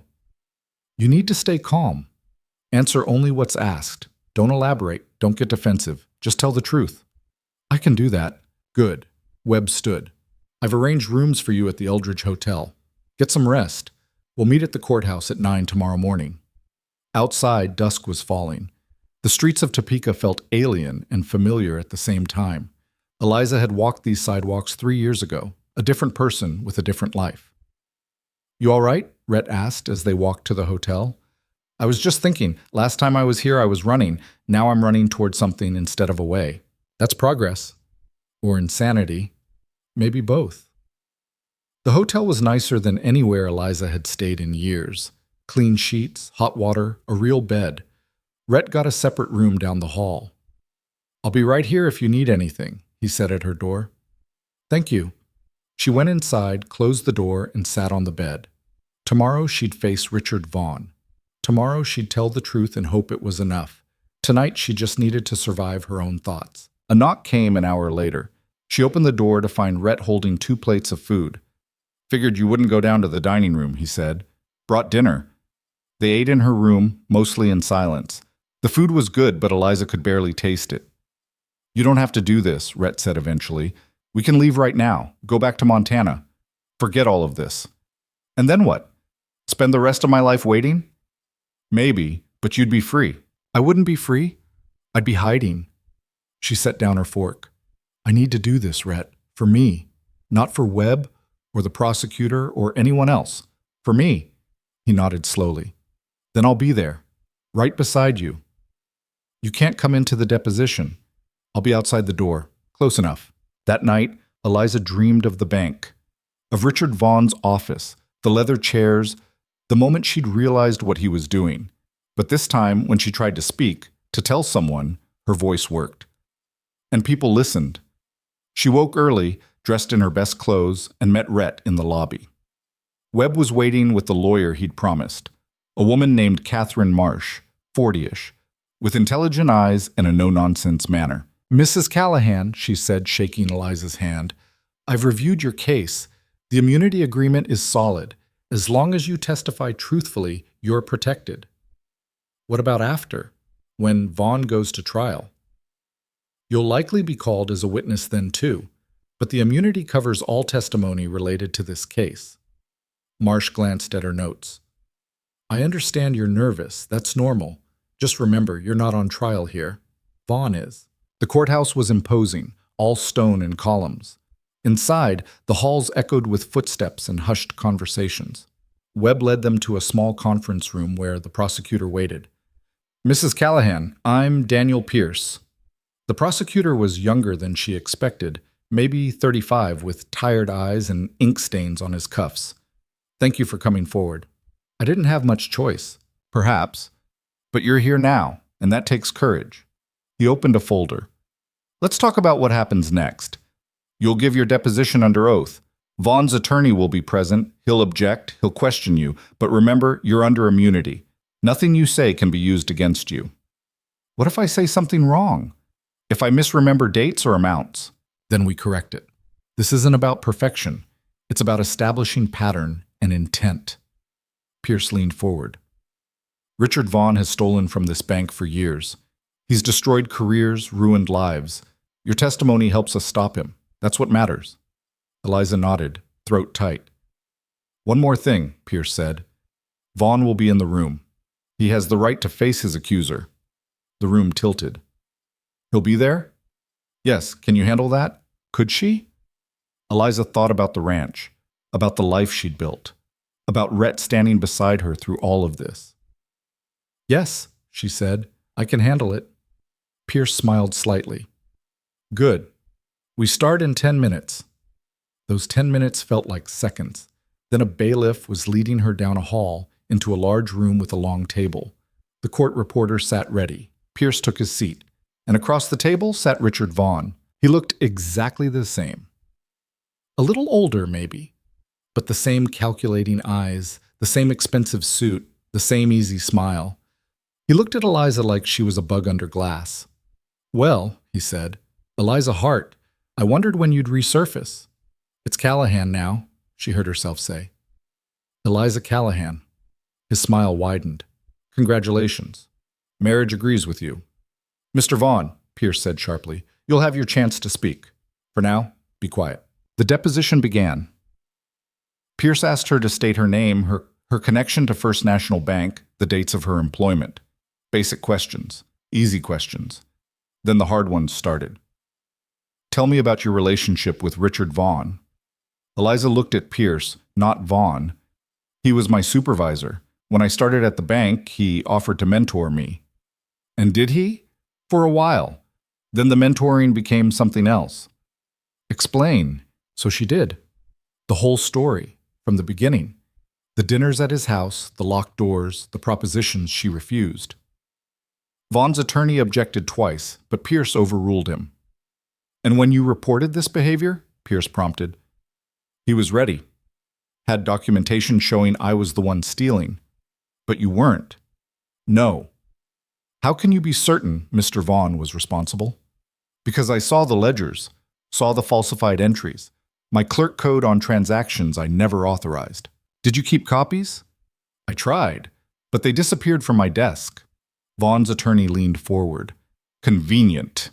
Marsh cut in. My client is under oath, counselor. If you have questions, ask them properly. The deposition continued for 3 hours. They broke for lunch, then resumed. By the end, Eliza's head pounded and her hands shook from gripping the arms of her chair. But she'd done it. Told the truth. All of it. Pierce gathered his notes. Thank you, Mrs. Callahan. We'll be in touch about the trial date. Vaughn stood, buttoned his jacket. As he passed Eliza, he leaned in close. You think this changes anything? His voice was barely a whisper. I've been untouchable for 3 years. I'll be untouchable when this farce ends. We'll see, Eliza said. He smiled. Yes, we will. Then he was gone, his attorney trailing behind. Eliza sat in the empty room, exhausted. Marsh touched her shoulder. You did well. Very well. When will we know if it's enough? Pierce says he'll have a decision on charges within a week. If he moves forward, the trial could be 3 to 6 months out. That long? Fraud cases are complex, but your testimony today was strong. I think he'll indict. Outside the room, Rhett was waiting. He took one look at her face and pulled her into his arms. Eliza sagged against him, finally letting herself feel everything she'd been holding back. It's done, she said into his shirt. I did it. I know. I'm proud of you. They left the courthouse into late afternoon sun. Topeka bustled around them, indifferent to the weight of what had just happened. How long before we can go home? Eliza asked. Webb says we should stay until Pierce makes his decision. Few more days. All right, I can do a few more days. But that night, in her hotel room, doubt crept in. What if Pierce decided the case wasn't strong enough? What if Vaughn's connections protected him again? What if she'd come all this way for nothing? She was still awake at midnight when the knock came. She opened the door to find Rhett in the hall. "Can't sleep?" he asked. "No." "Me either." He gestured to the room. "Can I come in?" They sat by the window watching the street below. A drunk stumbled past. A carriage rattled by. "You think it's enough?" Eliza asked. "What I said today?" "I think it's the truth. Whether that's enough depends on Pierce. I keep wondering what happens if Vaughn walks away from this. If he just goes back to the bank like nothing happened. Then we go home and live our lives, and eventually someone else will catch him. Men like that always get caught." "You really believe that?" "I have to." He looked at her. "Otherwise, what's the point of any of this?" She leaned against his shoulder, too tired to maintain distance. He didn't pull away. They sat like that until dawn, watching Topeka wake up, waiting to see if truth would be enough. The call came on their 4th day in Topeka. Eliza was picking at breakfast in the hotel dining room when a messenger arrived with a note from Webb. Pierce wanted to see them. Immediately. "That's either very good or very bad," Rhett said, reading over her shoulder. "Which do you think?" "No idea, but sitting here guessing won't help." They found Pierce in his office, papers scattered across his desk like a windstorm had hit it. He looked like he hadn't slept. Webb stood by the window, arms crossed. "Mrs. Callahan, Mr. Callahan." Pierce gestured to chairs. "Thank you for coming on short notice." "You have news?" Eliza's voice came out steadier than she felt. "I do. We're moving forward with charges against Richard Vaughn. Grand jury convenes tomorrow morning. I expect indictment by afternoon." Relief flooded through her so hard she had to grip the chair arm. "You're sure?" "As sure as I can be. Your testimony was compelling. Combined with Webb's documentation of recent activity, we have a solid case." Pierce pulled out a file. "But there's a complication." Of course there was. Eliza braced herself. "What kind?" "Vaughn's attorney filed a motion this morning. Claims you're an unreliable witness due to your fugitive status. Says the immunity agreement was coerced, that you'd say anything to avoid prosecution." "That's not true." "I know, but his argument has some merit in the eyes of the court, which means we need to shore up your credibility." Pierce looked at Webb. "Tell them." Webb turned from the window. "We found the bank president, Samuel Morrison. He's in San Francisco, and he's willing to testify." "About what?" Rhett asked. "About the original investigation 3 years ago. Turns out he had doubts even then about Vaughn's version of events. But Vaughn's father-in-law sat on the bank's board, and Morrison was pressured to close the case quickly." Eliza's breath caught. "He knew I might be innocent?" "He suspected. Didn't have proof, so he did what the board wanted.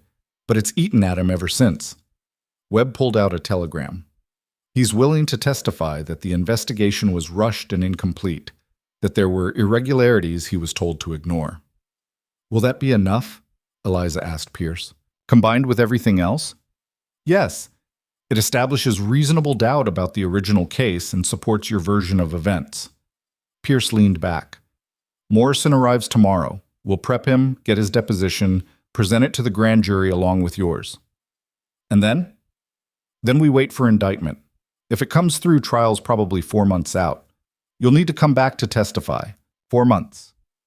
4 months of waiting, wondering, living in limbo. But at least it was movement, progress." "There's something else," Webb said. "Vaughn tried to access his office files last night. After hours. Security stopped him, called the police. When they searched him, he had $50,000 in cash and a train ticket to Mexico." Rhett whistled low. "He was running. Trying to. Judge revoked his bail this morning. He's sitting in county jail right now." Webb's smile was grim. "Seems your testimony rattled him more than he let on." Eliza thought about Vaughn's confident smile, his whispered threat. He'd been so sure of himself. And now he was in a cell. "When can we go home?" she asked. "Today, if you want," Pierce said. "We have everything we need from you for now. Just be prepared to come back for trial." "I will." They left Pierce's office into bright morning sun. The city felt different now, less threatening, more manageable. Eliza took a deep breath and felt something loosen in her chest. "It's really happening," she said. "He's actually going to face consequences." Looks like it. Rhett touched her back. How does it feel? Strange. Good. Terrifying. She looked up at him. Real. They packed quickly, eager to leave Topeka behind. At the station, waiting for the westbound train, Eliza bought a newspaper. The headline stopped her cold. Bank Vice President arrested in embezzlement scheme. She read the article twice. It mentioned Vaughn's attempted flight, the $50,000 in cash, the ongoing investigation. Her name appeared once, referred to only as a former employee who came forward with information. They kept you mostly out of it, Rhett observed, reading over her shoulder. Webb's doing, probably, trying to protect me from attention. Smart man. The train ride home felt different than the journey out. Lighter, somehow, despite the uncertainty ahead. Eliza watched the landscape change from Kansas plains to Colorado mountains, feeling like she was shedding something with each mile. You're quiet, Rhett said on the second day. Just thinking. About? About how much has changed in 2 months. I went from hiding in a storage room to being married to you to facing down the man who destroyed my life. She shook her head. Doesn't seem real. Which part? All of it. Especially the part where you stuck by me through everything. He was quiet for a moment. You say that like it's surprising. Isn't it? You barely knew me. Had every reason to wash your hands of the whole mess. Yeah, but I didn't want to. He met her eyes. Still don't. Something passed between them then. Something that had been building since the wedding. Not love exactly. They weren't there yet. But the foundation of it. The recognition that what they'd built was worth keeping. When we get back, Eliza said, I'd like to move into the master bedroom, if that's all right. Rhett's expression shifted. You sure? I'm sure. We're married. Legally, in practice. Might as well make it real in all the ways. All the ways? She felt her face heat but held his gaze. All the ways? He smiled, a real smile, not his usual half version. All right then. Master bedroom it is. They reached Blackwater on the third day, late afternoon. The town looked the same but felt different. Or maybe Eliza was different. Either way, she didn't feel the same dread walking down the main street. At the livery, while Rhett arranged for horses, the stable hand gave Eliza a strange look. Heard you were in Kansas, he said, testifying against some bank fellow. Word traveled fast. Where'd you hear that? Telegraph operator. Saw the messages going back and forth. He lowered his voice. That true? What they're saying about you being set up? It's complicated. Most things are. He let out 2 horses. For what it's worth, Sarah Pritchard's been real quiet since you left. Guess she figured out she was wrong about you. Or she's just waiting for the trial. Maybe. But people talk. Some are saying you got guts coming back to face it instead of running. It was more than Eliza expected. She thanked him and mounted up. The ride to the ranch felt like coming home. The valley opened before them as the sun touched the mountains, everything gold and green and familiar. Garrett had kept his word.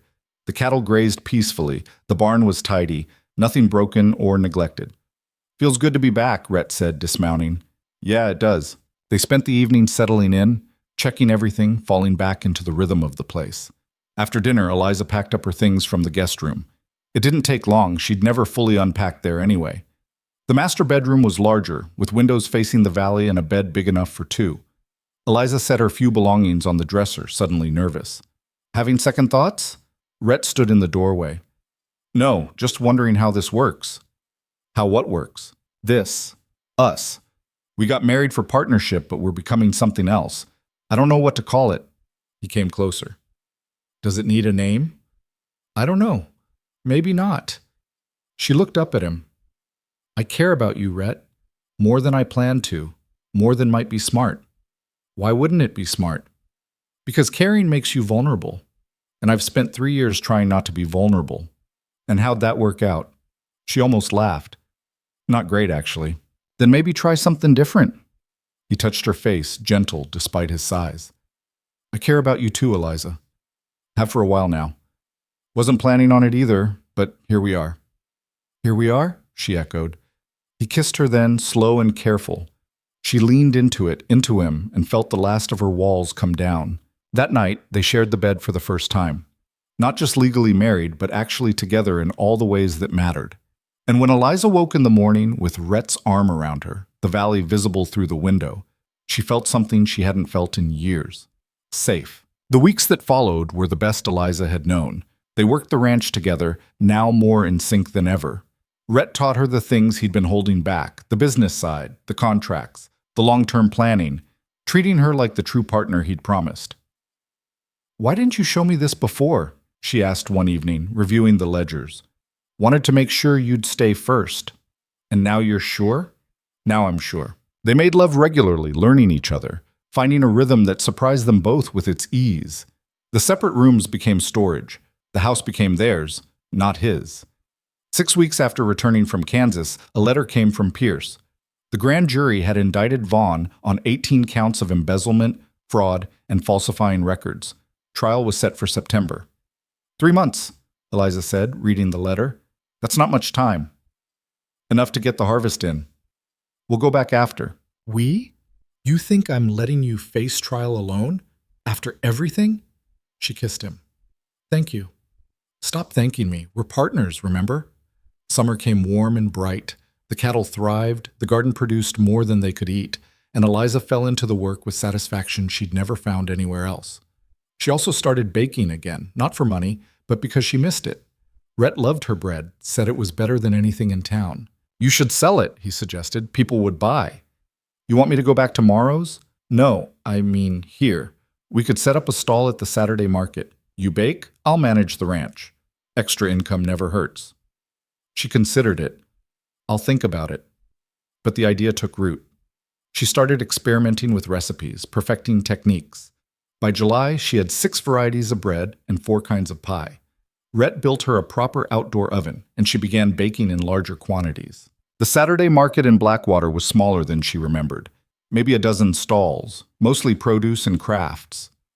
Eliza set up at the end, her bread displayed on clean cloths. People stared at first, whispered. But then someone bought a loaf, old Jim Whelan, who'd been one of her first customers at Morrow's. Heard you were back, he said. Glad to see it. Others followed. By noon, she'd sold everything. Well, Rhett said as they packed up, guess that answers whether people would buy. Guess so. Sarah Pritchard appeared as they were loading the wagon.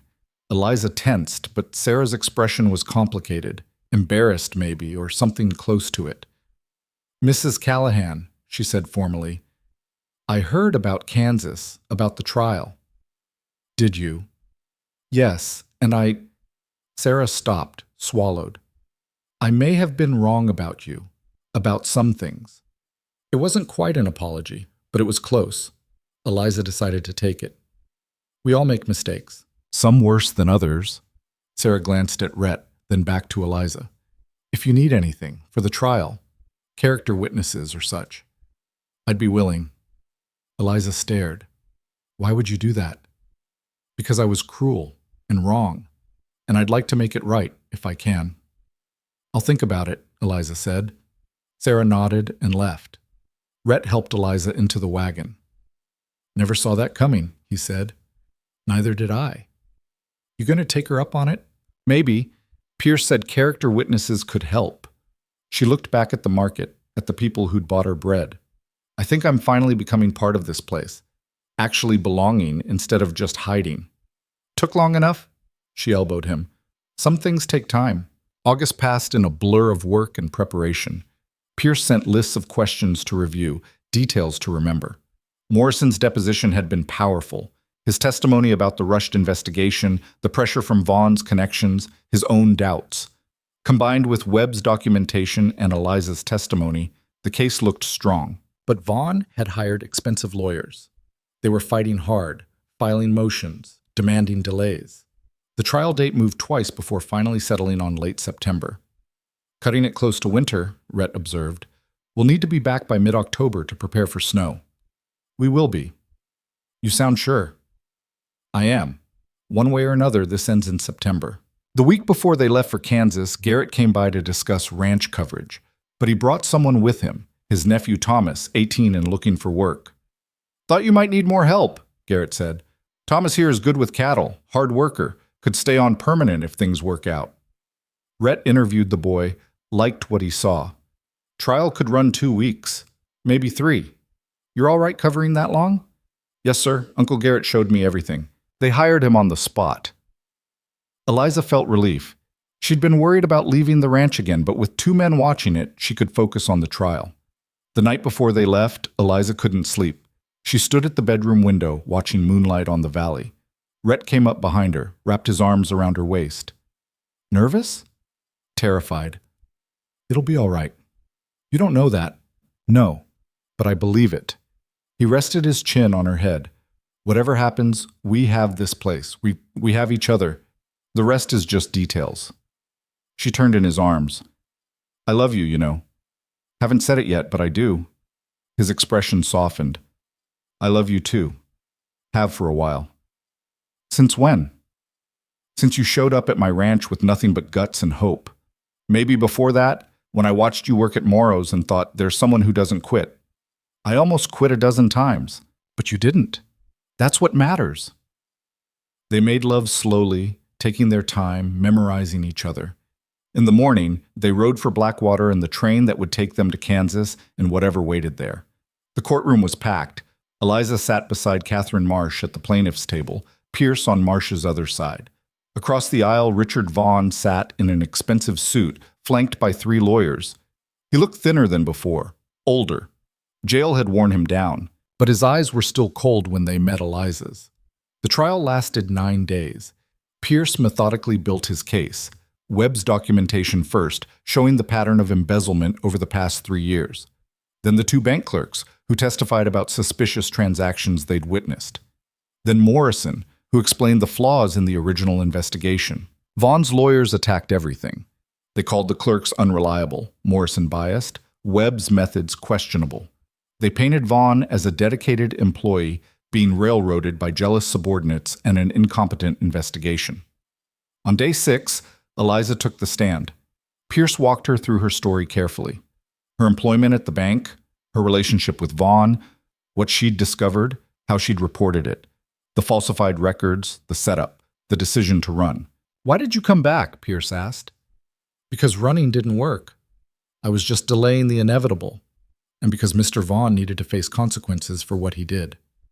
Even if it meant risking prison yourself? Yes. Why? Eliza looked at Vaughn. Because what he did to me, he's done to others. Will keep doing if someone doesn't stop him. I didn't want that on my conscience. Pierce finished. Then Vaughn's lead attorney, a sharp-faced man named Carver, stood. Mrs. Callahan, you claim my client set you up 3 years ago, correct? Yes. Yet you have no proof of this. No documents, no witnesses, nothing but your word. The proof was destroyed. Convenient. Tell me, how much money did you take from the bank? I didn't take anything. The original investigation concluded otherwise. The original investigation was compromised. According to you, according to Mr. Morrison, who we've established had his own grudges against my client, Carver paced. Isn't it true, Mrs. Callahan, that you ran because you were guilty, that you've concocted this elaborate story to avoid responsibility? No. Then why run? If you were truly innocent, why not stay and fight? Because I was scared. Because I had no money for lawyers, no connections, and I knew how it would end. So you admit to being a coward? Marsh objected. The judge sustained it. But the damage was done. Carver continued hammering for 2 hours. Eliza held her ground, answering carefully, but by the end she was exhausted. That night in the hotel, she collapsed into bed. I did terribly. You did fine, Rhett said. He made me look like a liar. That's his job. Doesn't mean the jury believed him. You don't know that. Neither do you. So stop guessing and get some sleep. The trial continued. Vaughn took the stand, smooth and confident. He denied everything, painted himself as a victim of jealous employees and overzealous prosecutors. His wife testified, crying, talking about his charity work and devotion to family. Eliza watched it all and felt her hope fade. He was good. Too good. But then Pierce's rebuttal case began. A forensic accountant testified about the money trail, how it flowed from the bank to accounts Vaughn controlled. A handwriting expert compared the falsified records to samples of Vaughn's writing. The evidence was technical, dense, but damning. On day 9, closing arguments. Pierce spoke first. He laid out the case methodically, connecting every piece of evidence to Vaughn. This man stole from his employer, betrayed his position of trust, and destroyed lives to cover his crimes. The evidence is clear. The pattern is undeniable. Richard Vaughn is guilty. Then Carver stood. He argued reasonable doubt, attacked the prosecution's witnesses, suggested the whole case was built on circumstantial evidence and the testimony of a woman who'd fled rather than face justice. Ask yourselves, Carver said, who's really on trial here? My client, who has served this bank faithfully for 15 years? Or Eliza Callahan, who ran from the law and only came back when offered immunity? The jury deliberated for 2 days. Eliza spent them pacing the hotel, unable to eat or sleep. Rhett tried to distract her with walks, with food, with conversation. Nothing worked. On the afternoon of the second day, word came. Verdict. They rushed to the courthouse. The gallery was packed, people standing in the aisles. Eliza took her seat, Rhett directly behind her. The jury filed in. 12 faces, all carefully neutral. Has the jury reached a verdict? The judge asked. The foreman stood. We have, Your Honor. On count 1, embezzlement, how do you find? Guilty. Eliza's breath caught. On count 2, fraud, how do you find? Guilty. 18 counts. Guilty on 17 of them. Vaughn sat frozen as the verdict was read. His lawyers immediately requested appeal. The judge denied it, set sentencing for 3 weeks. Eliza barely heard the rest. It was over. Actually over. Outside the courthouse, Pierce found them. Congratulations, Mrs. Callahan. Justice served. How long will he get? 20 years minimum, maybe more. Pierce shook her hand. You did good. This case sets precedent for prosecuting bank fraud. We couldn't have done it without you. Webb appeared next. Mrs. Callahan, Mr. Callahan, hell of a case. Thank you for everything, Eliza said. Just doing my job. He handed her an envelope. Final accounting, Pinkerton fee, minus the retainer you paid, and your witness compensation from the court. Eliza opened it. A check for $300. That's too much, she protested. That's what you're owed. Take it. Build something good with it. That evening, they had dinner at a nice restaurant. Eliza ordered wine and felt the tension of the past months finally drain away. It's really over, she said. Yeah, it is. I keep expecting something else to happen. Some other complication. There won't be. Vaughn's done. You're free. Free. The word felt strange. Eliza tested it in her mind, turned it over. Free from running, from hiding, from fear. What do we do now? She asked. We go home. We work the ranch. We live our lives. Rhett raised his glass.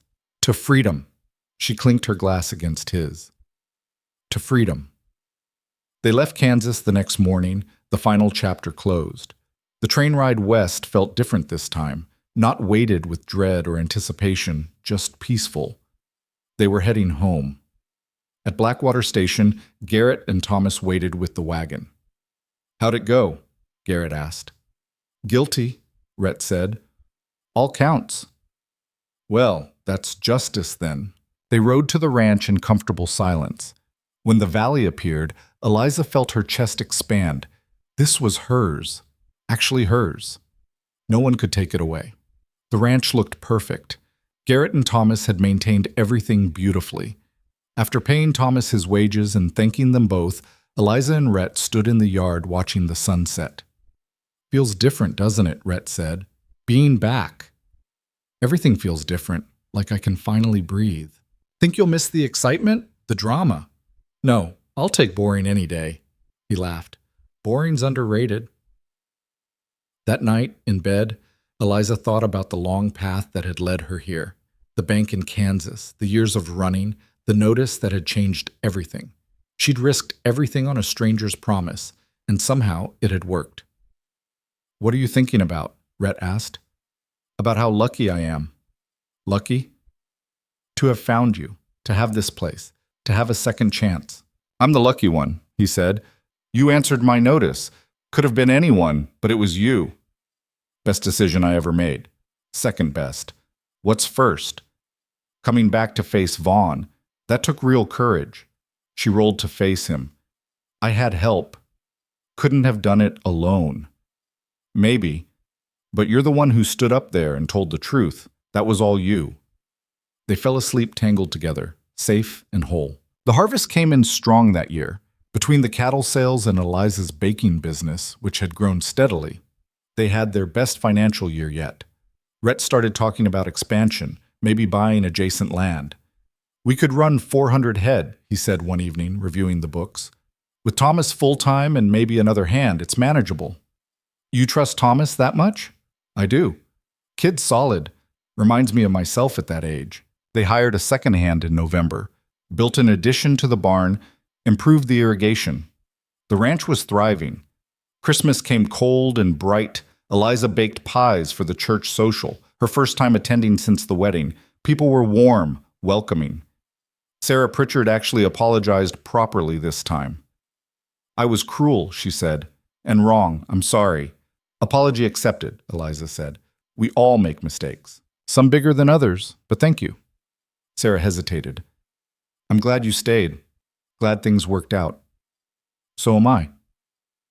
In January, a letter came from Pierce. Vaughn had been sentenced to 22 years in the territorial prison. His appeals had been denied. The case was finally, completely closed. Eliza read the letter twice, then burned it in the fireplace. That's it then, Rhett said, watching the paper curl and blacken. Over. Over, Eliza agreed. Spring brought new calves and the first signs of pregnancy, Eliza's own. She'd suspected for a few weeks, but waited to be certain before telling Rhett. You're sure? He asked, stunned. Doctor confirmed it yesterday in town, due in September. He swept her into his arms, careful despite his excitement. We're having a baby. We are. I don't even... He stopped, started again. I'm going to be a father. Terrified yet? Completely. You? Out of my mind. They laughed together, holding each other, imagining the future. The baby came early, late August instead of September. A girl, healthy and loud. They named her Sarah, not after Sarah Pritchard, but after Rhett's mother. Eliza held her daughter and felt something shift permanently. This tiny person, this new life, she represented everything Eliza had fought for: security, family, belonging. She's perfect, Rhett said, touching the baby's small hand. She is. Think we're ready for this? No, but we'll figure it out. They did. The ranch adjusted around the baby. Thomas and the second hand took more responsibility. Eliza reduced her baking but didn't stop entirely. She liked the work, liked contributing. Sarah grew fast, hitting milestones with determination that reminded Eliza of herself. By her first birthday, she was walking, babbling, getting into everything.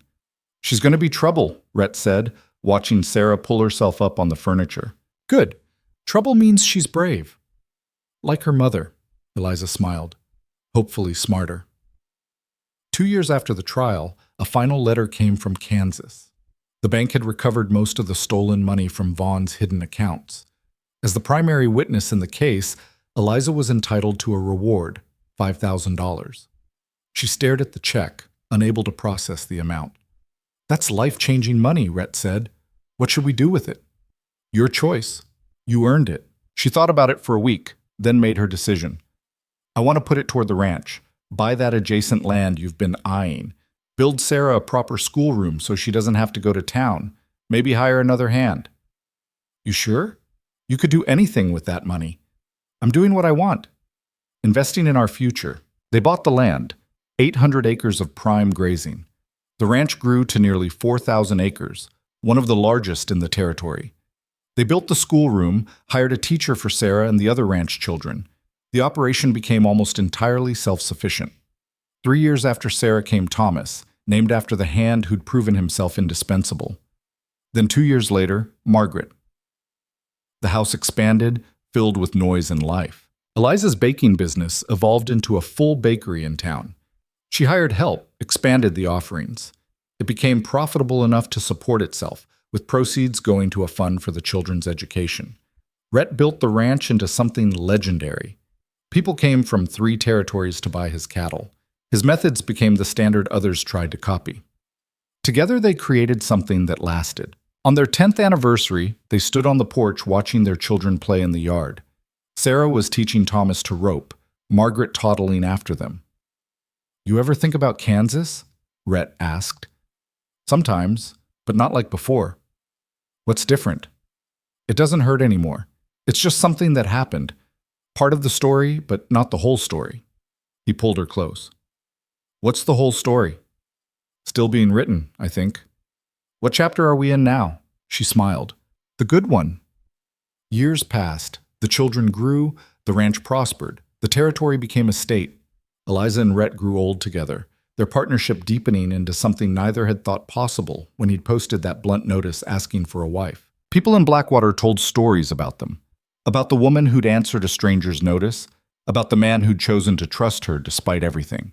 About how they'd built an empire from nothing but work and faith in each other. The stories weren't always accurate, but the heart of them was true. 2 people, both running from loneliness in different ways, had chosen each other. And in choosing, had created something worth having. Sarah, the eldest, eventually took over the ranch. She had her mother's determination and her father's discipline. Under her management, it grew even more. Thomas became a lawyer, moved to Denver, but came home every Christmas with his own growing family. Margaret married a teacher, settled in Blackwater, continued her mother's baking business, and expanded it into a restaurant that became famous across the state. Rhett died at 72, peacefully, in his sleep. Eliza held his hand as he went, grateful for every day they'd had together. "Thank you," she whispered, "for believing me, for choosing me." He squeezed her hand weakly. "Best decision I ever made." She lived another 8 years without him, long enough to see her grandchildren grown, to know the ranch would continue, to understand that what they'd built would last beyond both of them. On her last day, sitting on the porch with Sarah beside her, Eliza looked out at the valley that had become home. "You did good, Ma," Sarah said. "Everything you built, everything you fought for, it worked." "We did good," Eliza corrected. "Your father and I together. That was the secret." "What was?"